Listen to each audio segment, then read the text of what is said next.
အခုပထမဆုံးတင်ဆက်ပေးမယ့်သတင်းကတော့မြန်မာအကြမ်းဖက်စစ်အုပ်စု၏အတူရောင်ရွေးကောက်ပွဲကိုလုံးဝပယ်ချရန်ကုလသမဂ္ဂညီလာခံတွင်တမတ်ကြီးဦးကျော်မိုးထွန်းတောင်းဆိုရဆွဲသတင်းကိုတင်ဆက်ပေးသွားမှာဖြစ်ပါတယ်။မြန်မာအကြမ်းဖက်စစ်အုပ်စု၏အတူရောင်ရွေးကောက်ပွဲကိုလုံးဝပယ်ချရန်ကုလသမဂ္ဂထွေထွေညီလာခံတွင်ကုလသမဂ္ဂဆိုင်ရာမြန်မာအမြဲတမ်းကိုယ်စားလှယ်တမတ်ကြီးဦးကျော်မိုးထွန်းကတောင်းဆိုပါတယ်။ဒီဇင်ဘာလ16ရက်နေ့အမေရိကန်ပြည်ထောင်စုနယူးယောက်မြို့ကုလသမဂ္ဂဌာနချုပ်တွင်ပြုလုပ်သောသတင်းအချက်အလက်လူအဖွဲ့အစည်းဆိုင်ရာကမ္ဘာထိပ်သီးအစည်းအဝေး၏ရလဒ်များအကောင့်ထဲပေါ်မှုကိုဗတ်စုံပြန်လည်သုံးသပ်သည့်ကုလသမဂ္ဂထွေထွေညီလာခံအဆင့်မြင့်အစည်းအဝေးတွင်၎င်းကထပ်ပါတိုင်းပြောဆိုခြင်းဖြစ်ပါတယ်။အကြမ်းဖက်စစ်အုပ်စုသည်အာဏာသိမ်းပြီးချိန်မှစ၍ပြည်သူတအူးချင်းစ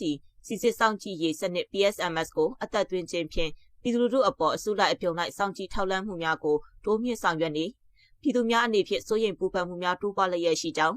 ပြည်သူများသည်အမြဲတစေကြောက်ရွံ့ထိတ်လန့်မှုအောက်တွင်နေထိုင်ရလျက်ရှိပြီးဤသို့သောအခြေအနေတွင်အကြမ်းဖက်စစ်အုပ်စုကကျင်းပမဲ့တူရောင်ရွေးကောက်ပွဲမှာလွတ်လပ်မှုလည်းမရှိနိုင်တဲ့ကဲ့သို့တရားမျှတမှုလည်းရှိနိုင်မည်မဟုတ်ကြောင်းအဆိုပါအတူရောင်ရွေးကောက်ပွဲသည်နိုင်ငံတော်ဝန်အကြမ်းဖက်မှုကိုပုံမဆိုးရွားချေပြန့်စေမိတာဖြစ်ကြောင်း၎င်းကပြောဆိုပါတယ်။အကြမ်းဖက်စစ်တပ်၏အတူရောင်ရွေးကောက်ပွဲကိုလုံးဝပယ်ချရန်တရားမဝင်အာဏာသိမ်းချိန်မှစ၍အကြမ်းဖက်စစ်အုပ်စုကနိုင်ငံသားအလုံး၏အခြေခံအခွင့်အရေးအလုံးကိုဆက်လက်ချိုးဖောက်နေကြောင်းအင်တာနက်ဖြတ်တောက်ခြင်း Virtual Prepaid Network အသုံးပြုခြင်းကိုကန့်သတ်ခြင်းနဲ့လူအများလူမှုကွန်ရက် website များအပါအဝင်အင်တာနက် website များကိုပိတ်ပင်ခြင်းတို့ဖြင့်နိုင်ငံသားအလုံး၏သတင်းအချက်အလက်ရယူခွင့်ကိုချိုးဖောက်ခဲ့ကြောင်းတမတ်ကြီးကပြောဆိုပါတယ်။အကြမ်းဖက်စစ်အုပ်စုကလွတ်လပ်စွာသတင်းယူပိုင်ခွင့်ကိုဖိနှိပ်ခါစာနယ်ဇင်း journalist ပေါင်း225ဦးကိုမတရားဖမ်းဆီးခဲ့ပြီးသတင်းတောင်းနှင့်မီဒီယာသမား9ဦးမှစစ်တပ်နှင့်၎င်း၏လက်အောက်ခံအဖွဲ့များ၏လက်ချက်ဖြင့်အသက်ဆုံးရှုံးခဲ့ရကြောင်းသတင်းမီဒီယာလွတ်လပ်ခွင့်နှင့်သတင်းအချက်အလက်လွတ်လပ်ခွင့်ဆိုင်ရာအခြေခံမှုများအပေါ်တိုက်ခိုက်မှုများသည့်လွတ်လပ်သောအသံများကိုဖိနှိပ်ခြင်းနှင့်စစ်တပ်ဝါဒဖြန့်မှုကိုမြင့်တင်ခြင်းဟူသောရည်ရွယ်ချက်နှစ်ရပ်ဖြင့်ဆောင်ရွက်နေခြင်းဖြစ်ကြောင်းသတင်းချက်လက်များမှလိမ်ညာဝါဒဖြန့်ချီမှုများကိုဖြန့်ဝေရန်၎င်းတို့၏ကြိုးပမ်းမှုများတွင်အကြမ်းဖက်စစ်တပ်ကထိန်းချုပ်ထားသည့်မီဒီယာအမျိုးမျိုး Telegram အဖွဲ့များ Influencer လိုက်များစစ်တပ်လက်ဝဲခံစစ်အုပ်စုအလို့တော်တန်တမန်များနှင့်၎င်းတို့၏ရုံးများလည်းပါဝင်နေကြောင်းတမတ်ကြီးကထောက်ပြပါတယ်။နောက်ဆုံးအချက်အနေဖြင့်ကျင့်ဝတ်ဆိုင်ရာအတိုင်းအတာများအခြေခံမူ V10 နှင့်ဆက်လင်း၍ချိုးဖောက်ခြင်းဖြစ်ပါကြောင်းလူခွေရေးကောက်ကွယ်သူများနှင့်စံကျင်ဘက်လှုပ်ရှားသူများကိုခွဲခြားသိရှိဖန်ဆီးရန်အတွက် AI မျက်နှာမှတ်သားစနစ် CCTV စောင့်ကြည့်ရေးနဲ့ဇီဝဗေဒဆိုင်ရာအချက်အလက်များအပါအဝင်အခြားနည်းလမ်းများကိုလည်းအသုံးပြုနေကြောင်းအကြမ်းဖက်စစ်အုပ်စုသည်နိုင်ငံခြားလုံခြုံရေးကွန်ရက်ကုမ္ပဏီများကပံ့ပိုးပေးသောနည်းပညာများကြောင့်တယ်လီဖုန်းမှတ်ပုံတင် ID များမှတဆင့်လူပုဂ္ဂိုလ်များကိုခြေရာခံရှာဖွေနိုင်သည့်နည်းလမ်းများကိုလည်းလက်ဝယ်ထားရှိပါကြောင်းတမတ်ကြီးကကုလသမဂ္ဂညီလာခံအစည်းအဝေးတွင်နိုင်ငံတကာသို့အတည်ပြုပါတယ်။ဆက်လက်ပြီးမိဘပြည်သူတိုင်းသားများဆင်းရဲဒုက္ခမျိုးစုံကြုံတွေ့နေရသည်ကိုဝမ်းနည်းမိဟုလက်သက်တရခံမင်းအောင်လှိုင်ပြောတဲ့ဆိုတဲ့သတင်းကိုတင်ဆက်ပြီးတော့မှာဖြစ်ပါတယ်။မြန်မာပြည်သူတိုင်းရင်းသားတွေဆင်းရဲဒုက္ခမျိုးစုံကြုံတွေ့နေရတဲ့အပေါ်ဝမ်းနည်းမိတယ်လို့အာရမစစ်အာဏာသိမ်းပြီးတိုင်းပြည်ကိုကြာရှုံးနိုင်ငံဖြစ်အောင်လှုံ့ဆော်နေတဲ့အကြမ်းဖက်စစ်ကောင်ဆောင်မင်းအောင်လှိုင်ကပြောပါတယ်။ဒီနေ့ကြာရောက်တဲ့ကရင်နှစ်သက်ကူနှစ်ခန္ဓာကိုပေးပို့တဲ့တဝန်လွှာမှာမင်းအောင်လှိုင်ကအခုလိုပြောကြားခဲ့တာဖြစ်ပြီးလွဲမားတဲ့အတွေးခေါ်အယူဆနဲ့ကိုကျိုးအတ္တရှေ့တန်းတင်နေလို့လက်နက်ကင်ပဋိပက္ခတွေလက်ရှိအချိန်ထိဖြစ်ပွားနေတာလို့ဆိုပါတယ်။လွဲမားသည့်အတွေးခေါ်အယူဆများနဲ့နိုင်ငံနှင့်တိုင်းသားပြည်သူများအလုံးအကျိုးထက်ချင်းမြောင်သည့်ကိုကျိုးအတ္တများကိုရှေ့တန်းတင်နေကြခြင်းကြောင့်လက်နက်ကင်ပဋိပက္ခများနှင့်စုပူအကြမ်းဖက်မှုများသည့်ယနေ့ကာလအထိရှေ့ကျနေပြီးမြန်မာပြည်သူတိုင်းသားများဆင်းရဲဒုက္ခမျိုးစုံကြုံတွေ့နေရသည်မှာဝမ်းနည်းဖွယ်ရာဖြစ်ပါသည်လို့မင်းအောင်လှိုင်ကပြောပါတယ်။ကြပြင်ကရင်ပြည်နယ်အတွင်းအခုထိလက်နက်ကင်ပဋိပက္ခတွေနဲ့တည်ငြိမ်မှုပြတ်ပြားနေကြတာဟာကိုလိုနီနယ်ချက်ရဲ့သွေးခွဲအုပ်ချုပ်ခဲ့မှုအမွေဆိုးကြောင့်ဖြစ်တယ်လို့အကြမ်းဖက်စစ်ကောင်ဆောင်မင်းအောင်လှိုင်ကပြောပါတယ်။စစ်တပ်အနေနဲ့တည်ငြိမ်အေးချမ်းအောင်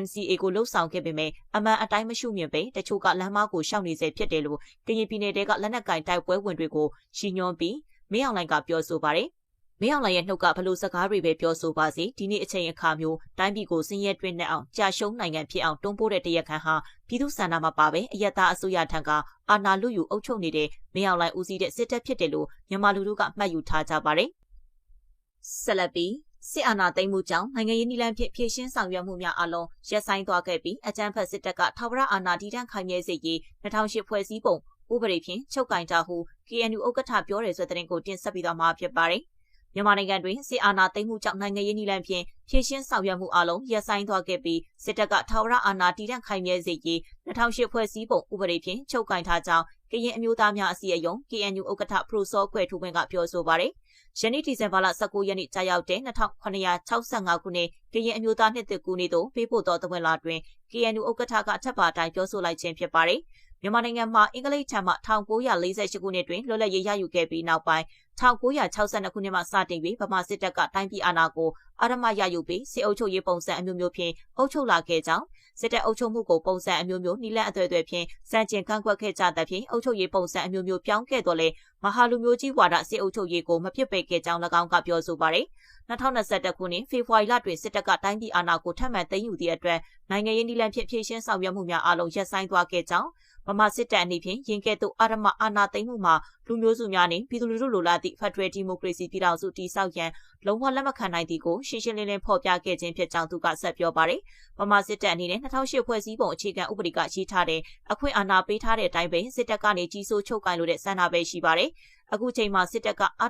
ဏာသိမ်းထားတာ9နှစ်ပြည့်တော့မှာဖြစ်ပါတယ်။စစ်တပ်ရဲ့အာဏာသိမ်းမှုကိုတန်ခင်းတမန်ခင်းနီလန်းတွေစစ်ရေးနီလန်းတွေလူထုလှုပ်ရှားမှုနီလန်းတွေနဲ့စန့်ကျင်တိုက်ပွဲဝင်နေတာများသက်ထက်များလားအားကောင်းသက်ထက်အားကောင်းလာနေပါတယ်။နိုင်ငံတချို့ကလွှဲရင်ကမ္ဘာနိုင်ငံအများစုကအာဏာသိမ်းယူထားတဲ့စစ်အုပ်စုကိုအတိအမှတ်မပြုကြပါဘူး။နိုင်ငံရေးစီးပွားရေးနဲ့ကူညီထောက်ပံ့မှုတွေမှာပူးပေါင်းဆောင်ရွက်မှုတွေကိုရပ်ပစ်လိုက်ကြပြီးဖြစ်ပါတယ်ဟု KNU ဥက္ကဋ္ဌဖရိုစောကွယ်ထူးဝင်းကဆိုပါတယ်။စစ်တပ်က2008ဖွဲ့စည်းပုံအခြေခံဥပဒေဖြင့်ရွေးကောက်ပွဲကျင်းပရန်စီစဉ်နေပြီးရင်းဥပဒေဖြင့်တိုင်းပြည်အာဏာကိုထာဝရတည်တံ့ခိုင်မြဲနေစေရေးချုပ်ကိုင်ချစ်လက်သွားရန်လှုံ့ဆော်နေကြကြောင်း KNU ကထောက်ပြပါတယ်။ဒီအထူးရောက်ရွေးကောက်ပွဲမှာတေချာပေါက်အနိုင်ရဖို့အတွက်ကိုပြင်ဆင်စီမံနေပြီးစေကောင်းဆောင်အများပြားဟာရွေးကောက်ပွဲမှာပါဝင်အရွေးခံပြီးအနိုင်ရဖို့နည်းလမ်းမျိုးစုံသုံးနေတာဖြစ်ပါတယ်။စစ်အာဏာရှင်အုပ်စုဟာစစ်တပ်ထဲမှာရှိနေတဲ့ဗမာလူမျိုးတွေနဲ့မိဖက်ဆွေမျိုးများအာဏာရရှိရေးနဲ့ကြီးပွားတိုးတက်ရေးအတွက်ကိုလှုံ့ဆော်နေတာပဲဖြစ်ပါတယ်ဟု KNU ဥက္ကဋ္ဌကဆက်လက်ပြောဆိုပါတယ်။ကရင်တိုင်းသားများအနေဖြင့်မတူကွဲပြားမှုများကိုပေးဖယ်ပြီးကိုယ့်အဖွဲ့အစည်းအကျိုးစီးပွားအတွက်ကိုသာ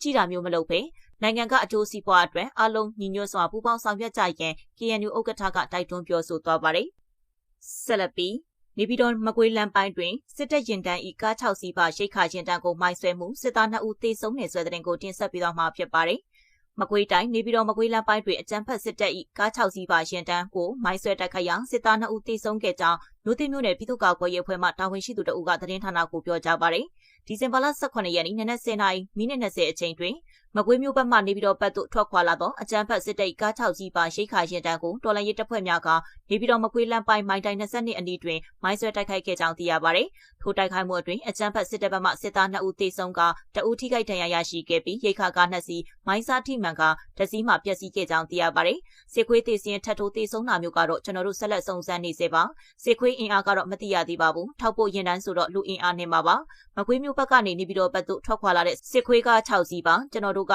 နေပြည်တော်ရဲ့အနောက်ဘက်ခြံစည်းရိုးနားမှာလှုပ်ရှားနေတာဆိုတော့ရင်ဆိုင်တိုက်ခိုက်ဖို့အဆင်မပြေသေးဘူးလောလောဆယ်ပျောက်ကြားနေပဲတိုက်ခိုက်နေရတာဆိုပေမဲ့အကောင်းဆုံးဖြစ်အောင်တော့ကြိုးစားလှုပ်ဆောင်နေပါတယ်ဟုမြို့သိမြို့နယ်ပြည်သူ့ကာကွယ်ရေးအဖွဲ့မှတာဝန်ရှိသူကပြောဆိုပါတယ်အဆိုပါတိုက်ခိုက်မှုကိုမြို့သိမြို့နယ်ပြည်သူ့ကာကွယ်ရေးအဖွဲ့ကလှုပ်ဆောင်ခဲ့ခြင်းဖြစ်ပြီးတော်လှန်ရေးရဲဘော်များအထူးကမရှိပြန်လည်ဆုတ်ခွာနိုင်ခဲ့ကြောင်းသိရပါတယ်ကျမသတင်းတင်ဆက်မှုကိုဒီမှာပဲရနာခွင့်ပြုပါရှင်